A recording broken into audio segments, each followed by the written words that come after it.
সুপ্রিয় দর্শক, এই মুহূর্তে যারা কালের কণ্ঠের সঙ্গে যুক্ত আছেন তাদের সকলকে জানাই আন্তরিক ধন্যবাদ ও শুভেচ্ছা। আমি রয়েছি এশিয়াম সৌরভ। এই মুহূর্তে রয়েছে ঢাকা টাঙ্গাইল মহাসড়কের চন্দাতি মোড় এলাকায়। আমরা একটু আগে জানতে পেরেছি যে 4 থেকে 5 ঘন্টা আগে এই ঢাকা টাঙ্গাইল যে মহাসড়ক রয়েছে, উত্তরবঙ্গগামী যে লেনটি রয়েছে সেই লেনে কিন্তু একটি মাটির ট্রাক দুর্ঘটনার শিকার হয়েছে। আমরা একটু আপনাদেরকে সরাসরি দেখাতে চাই।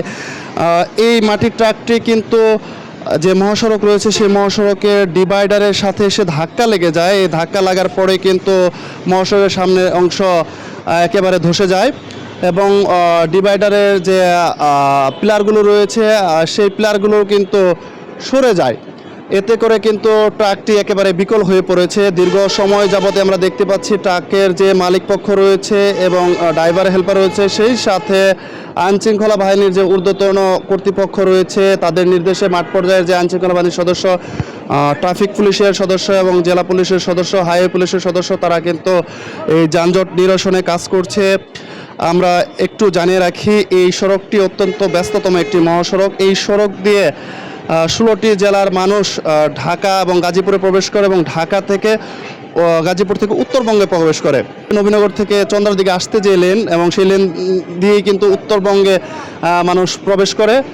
সেই লেনেও কিন্তু থেমে থেমে যানজটের সৃষ্টি হয়েছে। আমি যানজটের কারণটি একটু আপনাদের কাছে ব্যাখ্যা করতে চাই। যেহেতু এই সড়কটি যে মহাসড়ক, এই মহাসড়কের যে লেনটি রয়েছে সেটি 2টি লেনে গাড়ি চলাচল করতে পারে, কিন্তু এই ট্রাকটি দুর্ঘটনার শিকার হওয়ার কারণে মহাসড়কে যে থেমে আছে এবং বিকল হয়ে আছে, এই কারণে কিন্তু ট্রাকের যে জায়গাটি সেই জায়গায় কিন্তু মহাসড়কের যে আয়তন সেটি সরু হয়ে গেছে। এই সরু হয়ে যাওয়ার কারণে সেইখান থেকে কিন্তু একটি করে গাড়ি পাস হচ্ছে। একটি করে গাড়ি পাস হওয়ার কারণে পিছনে কিন্তু আমরা দেখতে পাচ্ছি 3টি গাড়ির লাইন জড়ো হয়েছে। এতে করে কিন্তু ওই সড়কে যারা চালক এবং যাত্রী রয়েছে তারা কিন্তু একটি দুর্ভোগের শিকার হচ্ছে। সেই সাথে তীব্র গরমে বলা যায় যে অতিরিক্ত সময় তাদের গুনতে হচ্ছে। আরেকটি বিষয় জানিয়ে রাখি, এই যাত্রীগণ এবং চালকরা একটি শঙ্কা প্রকাশ করেছে। তারা বলছে যে এই ঈদকে সামনে রেখে যদি এই ধরনের ঘটনা ঘটে তবে 4 থেকে 5 দিন পরে কিন্তু এই মহাসড়কে যাত্রীদের তীব্র একটি চাপ সেটি কিন্তু বাড়বে এবং পরিবহনের চাপও কিন্তু বাড়বে। তখন কিন্তু এই ধরনের দুর্ঘটনা ঘটলে যাত্রীদের কিন্তু একটি চরম দুর্ভোগ পোহাতে হবে এবং সড়কে কিন্তু একটি বিশৃঙ্খলা পরিস্থিতি সৃষ্টি হবে। তো এই ছিল নবীনগর মহাসড়ক থেকে আমার কাছে সর্বশেষ। আমাদের এক সহকর্মী রয়েছে হাসিফ খান, আমরা তার কাছে চলে যাচ্ছি। ঈদের আর মাত্র বাকি কয়েকদিন, এরই মধ্যে ঢাকা ময়মনসিংহ মহাসড়কে গণপরিবহনে চাপ বেড়েছে কয়েক গুণ। তবে এবারে যে ঈদযাত্রা রয়েছে সেই ঈদযাত্রায় ভোগান্তির অন্যতম কারণ হতে পারে পোশাক শ্রমিকরা। আমরা দেখছি যে গাজীপুরের ঢাকা ময়মনসিংহ মহাসড়কে প্রতিদিনই কোনো না কোনো কারখানার শ্রমিকরা তাদের বেতন ভাতার দাবিতে মহাসড়ক অবরোধ করে রাখছে। এর ফলে কিন্তু ঢাকা ময়মনসিংহ মহাসড়কে তীব্র যে যানজট, সেই যানজটের সৃষ্টি হচ্ছে এবং এই মহাসড়ক ব্যবহারকারীদের কিন্তু ভোগান্তিতে পড়তে হচ্ছে। তবে এই ভোগান্তির নিরসনে কিন্তু প্রশাসনের পক্ষ থেকে কাজ করে যাচ্ছে। আমরা জানি যে ঈদের যে গার্মেন্টসের ছুটি রয়েছে সেটি কিন্তু এখনও দেয়া হয়নি। সেই ছুটি দেওয়ার পরে কিন্তু ঢাকা ময়মনসিংহ মহাসড়কের চাপ আরও কয়েক গুণ বেড়ে যাবে।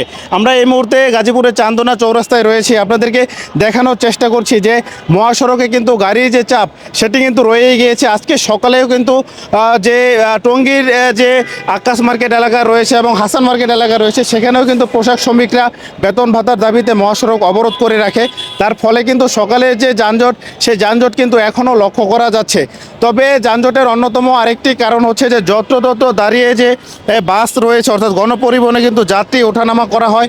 এছাড়াও যে বিআরটি প্রকল্পের যে ফ্লাইওভার রয়েছে সেই ফ্লাইওভার থেকে নামার যে সময় যেই জায়গাটি রয়েছে সেখানে কিন্তু বাসের যারা ড্রাইভার রয়েছে তারা কিন্তু যাত্রী ওঠানামা করে।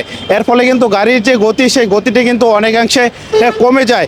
তবে এই মহাসড়কে যে যানজট এবং মহাসড়কে ঈদযাত্রায় যে ভোগান্তি সেটি কমাতে কিন্তু গাজীপুর মেট্রোপলিটন পুলিশ এবং গাজীপুর হাইওয়ে পুলিশ কিন্তু নিয়মিত তাদের যে অভিযান সেটি পরিচালনা করছে এবং মহাসড়কে যে অটোরিকশা, অর্থাৎ উল্টো পথে যে অটোরিকশা আছে যার জন্য কিন্তু যানজটের অন্যতম কারণ, সেই অটোরিকশার বিরুদ্ধেও কিন্তু আমরা দেখেছি যে বাসন যে থানার যে ওসি রয়েছে তিনি কিন্তু এখানে অভিযান পরিচালনা করেছে। এছাড়াও মহাসড়ক দখল করে কিন্তু ভাসমান বর্তমান যে দোকানপাট রয়েছে সেই দোকানপাটের জন্য কিন্তু ও যে যানজট সেটি সৃষ্টি হচ্ছে। তবে সব মিলিয়ে যেটি বলা চলে যে এবারের ঈদে যদি পোশাক শ্রমিকদের যে অবরোধ সেই অবরোধ যদি তীব্র না হয় তাহলে সড়কের যে যানজট সেটি কিন্তু অনেকাংশে কমে আসবে। তো এই ছিল গাজীপুরের যে মহাসড়ক রয়েছে অর্থাৎ ঢাকা ময়মনসিংহ মহাসড়ক থেকে আমার কাছে থাকা সর্বশেষ তথ্য। আমরা এখন চলে যাব ঢাকা চট্টগ্রাম মহাসড়কে, আমাদের সহকর্মী রয়েছে রাজু আহমেদ, তার কাছ থেকে জেনে নিব সেখানকার সর্বশেষ তথ্য। আমি এই মুহূর্তে অবস্থান করছি ঢাকা চট্টগ্রাম মহাসড়কের সিদ্ধিরগঞ্জের শিমরাইল মোড় এলাকায়। আপনারা জানেন যে আর মাত্র কয়েকদিন পরে ঈদ উল ফিতর উদযাপন হবে এবং এই ঈদকে কেন্দ্র করে ঢাকা চট্টগ্রাম মহাসড়কে আমরা এখনও পর্যন্ত যানবাহনের পাশাপাশি যাত্রীর কোনো চাপ লক্ষ্য করিনি। আমরা যদি আপনাদের মহাসড়কের বর্তমান আপনাদের চিত্র দেখানোর চেষ্টা করি, আমরা দেখতে পাচ্ছি যে মহাসড়কের বর্তমানে ফাঁকা রয়েছে এবং যানবাহনগুলো খুব সহজেই এক স্থান থেকে আরেক স্থানে সহজেই চলাচল করতে পারছে। এছাড়া আমরা বিভিন্ন যাত্রীদের সঙ্গে কথা বলেছি, তারা যেমনটা আমাদের জানিয়েছেন যে এখনও পর্যন্ত তারা নির্ধারিত ভাড়াতেই তারা এক স্থান থেকে আরেক স্থানে যেতে পারছেন এবং এখনও পর্যন্ত তারা কোথাও কোনো তীব্র যানজটের কিংবা কোনো ভোগান্তির সম্মুখীন হতে হচ্ছে না। তবে এখানকার যারা বাস পরিবহন কর্তৃপক্ষ রয়েছে তারা আমাদের যেমনটা জানিয়েছেন যে ঈদ উল ফিতরের ছুটি শুরু হলেই মহাসড়কে যানবাহনের পাশাপাশি যাত্রীর চাপ বেড়ে যাবে, তখন হয়তো যানজটের একটি সংখ্যা থেকে যাবে। এদিকে আমরা এখানে যেসব টিকিট কাউন্টারগুলো রয়েছে আমরা দেখতে পাচ্ছি যে অধিকাংশ কাউন্টারই ফাঁকা রয়েছে এবং পাশাপাশি দূরপাল্লার যানবাহন আমরা তুলনামূলক আজ সকাল থেকে কম লক্ষ্য করছি। এদিকে যানজট নিরসনে আমরা তাজপুর হাইওয়ে পুলিশের সঙ্গে কথা বলেছি, তারা আমাদের যেমনটা জানিয়েছেন যে ঈদ উল ফিতরকে কেন্দ্র করে ঢাকা চট্টগ্রাম মহাসড়কে অতিরিক্ত পুলিশ মোতায়েন করা হয়েছে এবং যেসব পয়েন্টে যানজটের সংখ্যা রয়েছে সেসব পয়েন্টে ডাবল ফোর্স মোতায়েন করা হয়েছে। এছাড়া কোনো যানবাহন তাৎক্ষণিকভাবে বিকল হয়ে গেলে তা দ্রুত সরাতে একাধিক স্থানে রেকারের ব্যবস্থা করা রয়েছে। এদিকে আপনাদের আরেকটি বিষয় জানিয়ে রাখি যে ঢাকা চট্টগ্রাম মহাসড়কটি বাংলাদেশের অর্থনীতির লাইফলাইন হিসেবে খ্যাত। যে মহাসড়ক দিয়ে প্রতিদিন বিভিন্ন ধরনের 30 থেকে 35 হাজার যানবাহন চলাচল করে থাকে এবং এই ঈদকে কেন্দ্র করে মহাসড়কে যানবাহনের চাপ কয়েক গুণ বেড়ে যায়। তবে আমরা এখনও পর্যন্ত এই ঈদের কোনো আভাস এখনও ঢাকা চট্টগ্রাম মহাসড়কে লক্ষ্য করিনি। সুপ্রিয় দর্শক মণ্ডলী, এই ছিল মূলত ঢাকা চট্টগ্রাম মহাসড়কের শিমরাইল মোড়ের সর্বশেষ অবস্থা।